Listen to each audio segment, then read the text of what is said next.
आज हम लोग साइंस का फर्स्ट चैप्टर, साइंस आपका जो बुक है एनसीईआरटी उसका भी फर्स्ट चैप्टर प्लस केमिस्ट्री का भी फर्स्ट चैप्टर आज हम लोग शुरू करने जा रहे हैं, जिसका नाम है matter in our surrounding. Chapter का नाम ही है मैटर इन आवर सराउंडिंग, ठीक है ना। किसी भी चैप्टर को शुरुआत करने से पहले मेरा मकसद ये होता है कि पहले उस चैप्टर का जो हेडिंग है ना उसको आपको समझा दिया जाए, है ना। क्योंकि जब तक आपको ये समझ में नहीं आएगा कि मैटर आखिर है क्या, ये पूरा का पूरा चैप्टर ही मतलब कंफ्यूजन में जाएगा। समझ गए हो बात को। तो सबसे पहले हम लोग समझेंगे कुछ बेसिक से चीज़ों को, हम लोग समझ लेंगे कि मैटर किसको कहेंगे, मैटर आखिर है तो वो बना किससे है ना। पहले मैटर का क्या मतलब था, आज मैटर का मतलब क्या है, पहले इसी चीज़ों के बारे में हम लोग जानेंगे, फिर फर्दर आगे हम लोग चैप्टर में बढ़ेंगे, ठीक है। तो चैप्टर का नाम है matter in our surroundings. Matter in our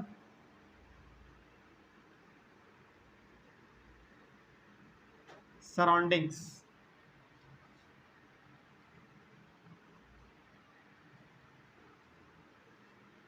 matter in our surrounding को समझने से पहले आपको ये समझना पड़ेगा कि आखिर मैटर होता क्या है ना।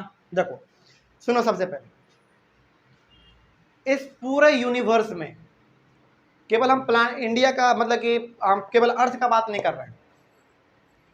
अर्थ के साथ साथ जितने भी हमारे प्लानेट हैं, यानी कि पूरा यूनिवर्स आप कह लीजिए, पूरा ब्रह्मांड कह लीजिए, इस पूरे ब्रह्मांड में जो कुछ भी आपको नजर आता है ना, जो कुछ भी, वो सारा का सारा मिल के बना हुआ है मटेरियल से। अब सवाल है कि ये मटेरियल क्या है, सवाल है कि मटेरियल क्या है। जैसे एग्जांपल ले लेते हैं हम लोग, ये मेरा टी शर्ट है, ये टी शर्ट किस चीज से बना होगा जरा बताओ तो। यदि कॉटन का है तो कॉटन से बना होगा, यदि ये सिल्क का है तो सिल्क से बना होगा। बात समझ रहे हो। उसके बाद इसमें फिर कलर भी है ब्लू कलर का, तो ब्लू कलर इसमें लगा हुआ है ना, वो भी इसमें लगा हुआ होगा। उसके साथ साथ हालांकि इसमें कलर हो गया, फिर से यदि ये सिल्क है तो सिल्क हमारा हो गया, या फिर कॉटन है तो कॉटन हो गया। उसके साथ साथ कुछ धागा भी उसको सीने के लिए लगा होगा। तो ये जो कुछ भी मिल के हमारा ये टी शर्ट बना है ना, वही है हमारा मटेरियल। बात समझ रहे हो क्या कह रहे हैं। तो इस पूरे ब्रह्मांड में जो कुछ भी आपको नजर आ रहा है वो किस चीज से बना हुआ है, मटेरियल से बना हुआ है। और हर एक चीजों का मटेरियल अलग अलग हो सकता है। जैसे मेरे कपड़े में जो मटेरियल लगा होगा वो अलग होगा, मतलब कि जो चीज लगा होगा उसी को हम लोग क्या कह दिए, मटेरियल कह दिए, वो अलग होगा। बोर्ड जिन चीजों से मिलकर बना है उसका मटेरियल अलग होगा, बुक जिस चीज से मिलकर बना है उसका मटेरियल अलग अलग होगा। अब आपको इस पूरे चैप्टर में दो वर्ड बहुत ही परेशान करने वाला है, बहुत ही परेशान करने वाला है। पहला मटेरियल, दूसरा पार्टिकल। पहला मटेरियल, दूसरा पार्टिकल। बात समझ में आ रहा है क्या कह रहे हैं। अब ये होता क्या है, पहले ही हम दूर कर देते हैं, दूर कर देना चाह रहे हैं कन्फ्यूजन, इसलिए क्योंकि ताकि हम लोग जब भी आगे अपना मटेरियल का बात करें तो आपको समझ में आ जाना चाहिए कि अच्छा मटेरियल का मतलब ये होता है, और जब पार्टिकल कहें तो आपको समझ में आ जाना चाहिए कि अच्छा पार्टिकल का मतलब ये होता है। देखो हम अभी क्या बोले, हम बोले कि मेरा जो ये टी शर्ट है ना, वो यदि सिल्क का है तो सिल्क से मिलकर बना होगा, कॉटन है तो यदि कॉटन से मिलकर बना होगा, इसमें कलर भी लगा है, धागा भी लगा है, तो वो सारा हमारा क्या हो गया, मटेरियल हो गया। लेकिन कॉटन भी तो छोटे छोटे टुकड़े से मिलकर बना होगा ना, सिल्क भी तो छोटे छोटे टुकड़े से मिलकर बना होगा, धागा भी तो हमारा छोटे छोटे टुकड़ों से मिलकर बना होगा। तो जो मटेरियल का जो सबसे छोटा पार्ट होता है ना, वही हमारा होता है पार्टिकल। कोई डाउट इसमें, समझ में आ गया। तो इस प्रकार से आप कह सकते हैं कि पार्टिकल से बनता है मटेरियल और मटेरियल से बनता है कोई ऑब्जेक्ट, और जो ऑब्जेक्ट है ना वही हमारा मैटर है, वही हमारा क्या है, मैटर है। अब समझो इस चीज को एक बार में पूरे एक साथ, ठीक है। सबसे छोटा क्या कहलाएगा, पार्टिकल कहलाएगा। उसको आपस में जोड़ दो, एक लंबा धागा बन गया, मान लो वो हमारा मैटर कहलाएगा। मैटर से आप कपड़े को बुन दिए, वो हमारा सॉरी गलती हो गया, एक मिनट नहीं एक मिनट। सबसे छोटा हमारा क्या हो गया, सबसे छोटा पार्ट पार्टिकल हो गया। पार्टिकल को आपस में आप कनेक्ट करते जाइए, एक समय आएगा जैसे कि आपको एक धागा मिल जाएगा। धागा हमारा हो गया मटेरियल, क्या हो गया, मटेरियल हो गया। और मटेरियल से आपने क्या किया, एक टी शर्ट को बुन दिया, और ये हमारा बन गया मैटर। ये हमारा क्या बन गया, मैटर बन गया। लेकिन मैटर का डेफिनेशन इतना सिंपल तो है, हम लोग समझ तो लिए कि आखिर मैटर होता क्या है। तो मैटर कैसे बनेगा मालूम चल गया। सबसे छोटा पार्टिकल हमारा जो सबसे छोटा होगा ना उसको हम लोग कह देंगे पार्टिकल्स। उससे थोड़ा सा बड़ा आ जाइए आप मटेरियल, और मटेरियल से मैटर। तो साइंटिस्ट ने कहा कि देखो हर चीज मिल के बना है किससे, पहले पार्टिकल, फिर मटेरियल, फिर मैटर। तो साइंटिस्ट लोगों ने कहा ना कि जो भी चीज हम आमने सामने देखते हैं ना वो किससे मिलके बना हुआ है। हालांकि मिलके बना हुआ है पहले पार्टिकल से, उसके बाद फिर मटेरियल से, तब जाके मैटर से। लेकिन साइंटिस्ट ने कहा कि हम केवल और केवल मटेरियल से ही वो एक वर्ड निकाल लेंगे, मैटर कह देंगे उसको। क्या कह देंगे, मैटर कह देंगे। तो आप हमेशा इस चीज को याद रखिएगा कि कोई भी जो ऑब्जेक्ट आपको देखने को मिलता है वो हमारा मैटर है। ठीक है, क्या है, मैटर है। और वो मैटर शब्द कहाँ से निकला, मटेरियल से निकला। समझ गए बात को। और मटेरियल का भी सबसे छोटा पार्ट कौन सा, पार्टिकल। कोई डाउट इसमें। ये तो हो गया छोटा मोटा मैटर को समझने का तरीका। लेकिन चूंकि हम लोग केमिस्ट्री पढ़ रहे हैं तो केमिस्ट्री के लैंग्वेज में भी हमको जानना पड़ेगा कि आखिर मैटर हम लोग कहेंगे किसको। ठीक ना, समझो इसका डेफिनेशन, समझो एकदम proper definition. Anything which occupy space and has mass are known as matter। मतलब कि कुछ भी जो कि क्या करे, स्पेस को ऑक्यूपाई करे, यानी कि स्पेस को छेके, और उसके पास क्या होना चाहिए, अपना मास होना चाहिए। अब इसका मतलब क्या हो गया, मास का मतलब क्या हो गया, जैसे हमारे अच्छा हम एक बात बताए थे तुम लोगों को, जब मोशन चैप्टर पढ़ा रहे थे तो उसमें वेट और मास में डिफरेंस बताए हुए थे, है ना। वेट पर्सन का अकॉर्डिंग टू प्लेस चेंज हो सकता है, लेकिन मास कभी भी चेंज नहीं हो सकता है। जैसे मान लो यदि हमारे बॉडी के अंदर बोन है, मसल्स है, सेल्स है, हमारे शरीर में 2 कान भी है, आंख भी है, नाक भी है, मुंह भी है, ये सारा हमारा क्या है, मास है। यदि हम चंद्रमा पे चले जाएं तो भी हमारे पास ये रहेगा, ये घटेगा नहीं। मतलब क्या हुआ कि मास कभी भी चेंज नहीं हो सकता है, लेकिन वेट चेंज हो सकता है। तो कुछ भी यदि वो इन्वायरमेंट में कुछ जगहों को वो छेक रहा है और उसके पास यदि मास है तो वो हमारा कहलाएगा मैटर। बात समझ में आ गया। एग्जांपल लेते हैं, चलो एग्जांपल, वाटर बोतल। यदि हम इस वाटर बोतल को यहाँ पे अभी इस प्रकार से हाथ से पकड़े हुए हैं तो ये क्या कर रहा है, हमारे क्लासरूम का इतना जगह ये छेक रहा है। मतलब क्या कर रहा है, ये स्पेस को ऑक्यूपाई कर रहा है। पहला बात क्लियर। दूसरी बात, इसके पास मास भी है। हम लोग इसको जब उठा के चंद्रमा पर रख देंगे ना, उस समय पे भी ये बोतल ही रहेगा, तो इस समय पे भी ये बोतल ही रहेगा। ऐसा नहीं कि चंद्रमा पे लेके जाएंगे तो ढक्कन खोल के फेंका जाएगा, ऐसा नहीं होने वाला है। उसका मास सेम रहेगा। बात समझ में आ गया। चलो इसका 1-2 एग्जाम्पल और लेते हैं। क्या हम मैटर हैं क्या, बिल्कुल मैटर है। मैटर है हम, क्यों, क्योंकि हम कुछ क्लास का जगह हम छेक रहे हैं, इतना दूर में है, यानी कितना दूर का हम जगह छेक लिए हैं अपना। दूसरी बात, मेरे अंदर मास है। बात समझ में आ गया। चलो और एग्जांपल लेते हैं। क्या एयर मैटर है क्या, बिल्कुल है, क्योंकि एयर भी स्पेस को ऑक्यूपाई करता है। बात समझ गए। अच्छा मान लो यदि वो ऑक्यूपाई नहीं करता तो आप मान लीजिए यदि बिहार में यदि आप दिल्ली जाते तो आपको वहां पे ऑक्सीजन ही नहीं मिलता, लेकिन मिल रहा है ना। इसका मतलब क्या हो गया, वहां भी ऑक्सीजन है और वहां के जगहों को भी वो ऑक्यूपाई कर रहा है। दूसरी बात, क्या ऑक्सीजन के पास, यानी कि क्या एयर के पास मास है क्या, बिल्कुल मास है। मास है, आपको दिखता नहीं है क्योंकि वो बहुत छोटा होता है, वो इनविजिबल है, वो आप उसको देख नहीं सकते हैं, केवल महसूस कर सकते हैं। ठीक है, आगे बढ़ते हैं फिर। और क्या क्या एग्जांपल ले सकते हैं। हालांकि एग्जांपल तो बहुत है। जैसे ये बुक है हमारे पास, क्या ये मैटर है, बिल्कुल मैटर है, क्योंकि स्पेस भी ऑक्यूपाई कर रहा है, प्लस इसके पास मास भी है। कहीं पे भी इसको उठा के रख दीजिए, इसका मास कभी भी चेंज नहीं होने वाला है। बात समझ में आ गया। कोई डाउट इसमें, अब कोई समस्या इसमें। चलो अब थोड़ा सा हम लोग इस चैप्टर में और आगे बढ़ते हैं। मतलब मास मैटर का मतलब ये हो गया ना कि कुछ भी चीज यदि वो इन्वायरमेंट में कुछ स्पेस को ऑक्यूपाई कर रहा है और उसके पास यदि मास है तो वो हमारा मैटर कहलाएगा। ठीक है, कहीं पे कोई समस्या किसी को, जल्दी पूछ लो यदि है तो यदि आपसे पूछे कि मैटर आखिर होता क्या है तो क्या बताओगे। मैटर सबसे पहले पार्टिकल हमारा आपस में होगा, बहुत छोटे छोटे हमारे कण होंगे, उसको आपस में मिला दीजिए, मटेरियल बन जाएगा। मटेरियल को आपस में मिला दीजिए, मैटर बन जाएगा। और मैटर का प्रॉपर डेफिनेशन क्या है? Anything which occupy space and has mass are known as matter. ठीक है, चलो अब जरा बताओ तो, कभी कभी हम बहुत ज़्यादा खुश हो जाते हैं, क्या मेरा खुश होना मैटर है क्या? वो तो फीलिंग है, बात समझ गए? जैसे ये लड़की बहुत क्लास में बात करती है, हाँ हम तुम्ही को बोल रहे हैं, बहुत बात करती है, तो इसका जो टॉकेटिव नेचर इसका है, यदि कि बहुत ये बात करती है, तो क्या ये मैटर हुआ? नहीं, ये एक इसका बात करने का तरीका है ना, आप कह सकते हैं बात करने का तरीका है, क्योंकि इसके बात करने के तरीके में लिमिट तो है ही नहीं, पहले लिमिट तो है ही नहीं। दूसरी बात, इसका जो बात होता है ना, वो स्पेस को ऑक्यूपाई नहीं करता है ना, क्योंकि वो आपने कहा, उन्होंने सुन लिया। दूसरी बात, इसके बाद में कोई भी मास नहीं है, मतलब कि इसके बाद में कोई भी वजन है ही नहीं। बात समझ गए? इसका बात को वैल्यू में देना कोई, क्योंकि इसका बात जो है ना मैटर है ही नहीं। समझ गए बात को? इधर से सुनना, इधर का इधर से निकाल देना। खैर, मैटर समझ में आ गया क्या होता है? कोई डाउट इसमें?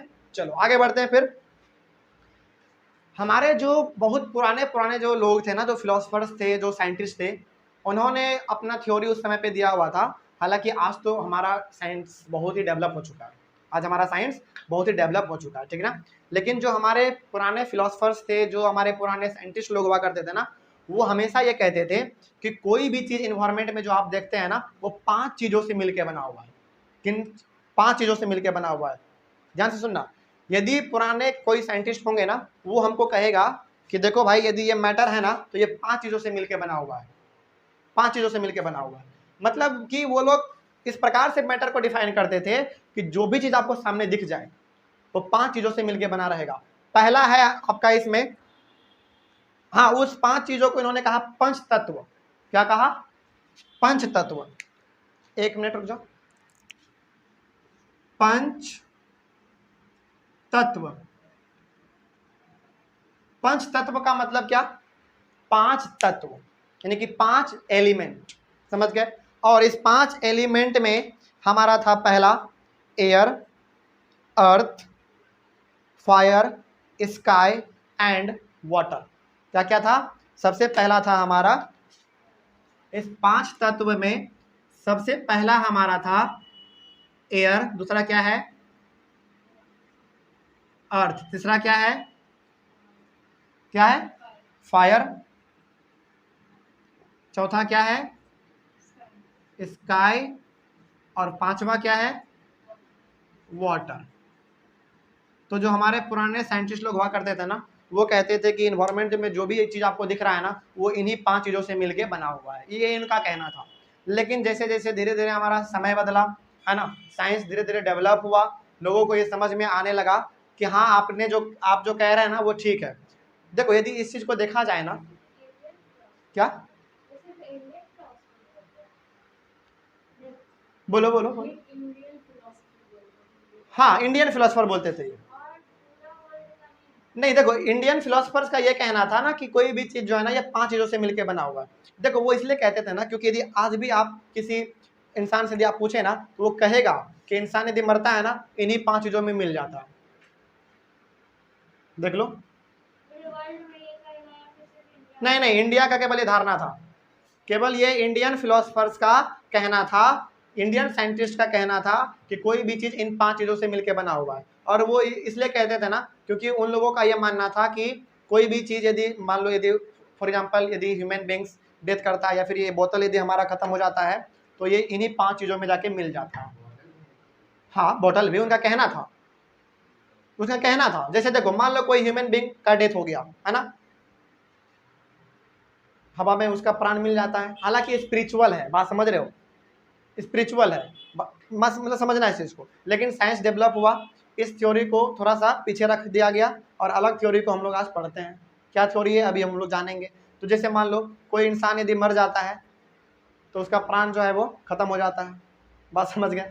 उसके बाद वो उसको जला देने के बाद, इंडियन फिलोसफर थे तो उनको जलाने के बाद उसका पूरा बॉडी मिट्टी में मिल जाता है ना। उसके बाद फिर उसको जलाने के लिए आग भी चाहिए ना। उसके बाद फिर पूरी तरीके से वो आसमान में भटकते रहते हैं। इसी प्रकार का धारणा ये, हाँ, मतलब स्पिरिचुअल है ये। उसके बाद वाटर, वो जब जीवित होंगे तो उसको पीने के लिए पानी भी चाहिए होता होगा। मतलब कि उनका ये कहना था कि जो भी चीज़ इन्वायरमेंट में आप देख रहे हैं ना, वो इन्हीं 5 चीज़ों से मिलकर बना हुआ है। लेकिन धीरे धीरे साइंटिस्ट मतलब कि साइंस हमारा डेवलप हुआ, है ना। अब हम लोग क्या पढ़ते हैं, अब हम लोग पढ़ते हैं कि कोई भी चीज़ यदि इन्वायरमेंट में है तो वो मिलके बना हुआ है किससे, मटेरियल से। किससे, मटेरियल से। और मटेरियल किससे बना है, पार्टिकल से। हाँ हाँ बिल्कुल, आप एटम को भी पार्टिकल कह सकते हैं। वही तो हम कह रहे हैं ना, एटम को, एटम क्या होता है, किसी भी चीज का सबसे छोटा यूनिट होता है, और एटम को या पार्टिकल कह दीजिए। एटम से छोटा क्या होगा जाएगा? अरे वो उसका पार्ट है, एटम का वो अंदर का पार्ट है। जैसे आपका सेल है ना, सेल के अंदर सेल ऑर्गेनेल्स है ना, उसी प्रकार से एटम है। एटम के अंदर भी हमारा इलेक्ट्रॉन, न्यूट्रॉन और प्रोटॉन।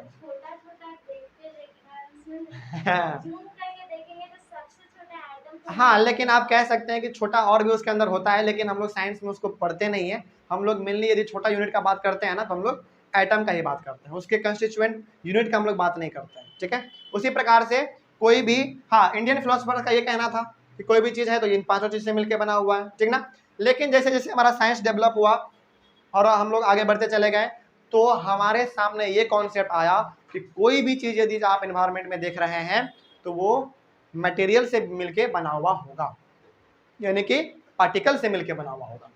समझ गए? कोई डाउट इसमें? चलो आगे बढ़ते हैं फिर। उसके बाद मॉडर्न साइंटिस्ट जो हमारे हुए, जो आज हम लोग पढ़ रहे हैं, उन्होंने मैटर को 2 अलग अलग कैटेगरी में डिवाइड किया। उन्होंने कहा कि देखो, यदि आपको मैटर समझना है ना, तो आप मैटर को 2 अलग अलग कैटेगरी में डिवाइड कर लो, है ना। तो सबसे पहला उन्होंने जो टाइप दिया हमको, हालांकि 2 अलग अलग कैटेगरी में उन्होंने मैटर को डिवाइड किया। सबसे पहला था ऑन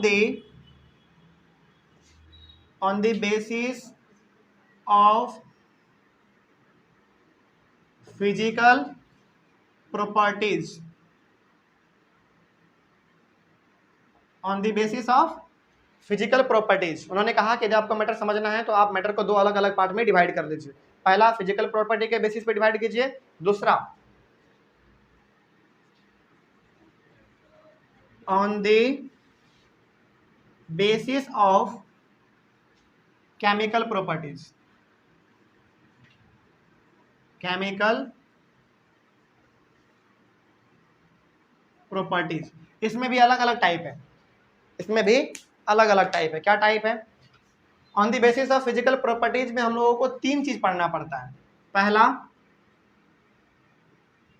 सॉलिड्स, लिक्विड्स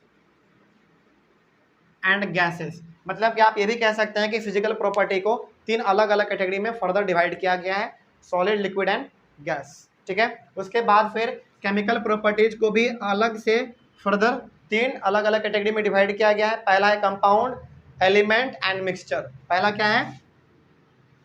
कंपाउंड, चलो पहला एलिमेंट ही लिख लो। पहला एलिमेंट्स, दूसरा कंपाउंड्स एंड तीसरा को क्या बोले थे? मिक्सचर, है ना, मिक्सचर।